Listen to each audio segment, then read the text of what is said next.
Zašto se ne treba plašiti neuspeha?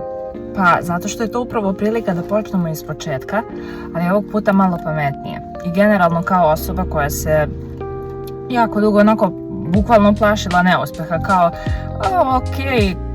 kao želim da počnem da snimam na primjer, ali kao plašim se šta će mi ovaj onaj reći, plašim se da neću uspeti, pa definitivno je da time što ne pokušavam ja sebi automatski oduzimam šansu da uopšte potencijalno uspem.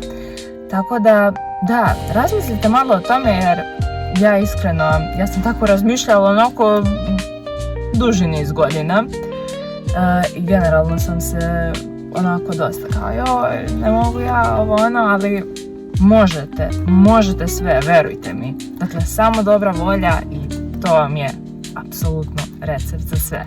Vidimo se, ćao!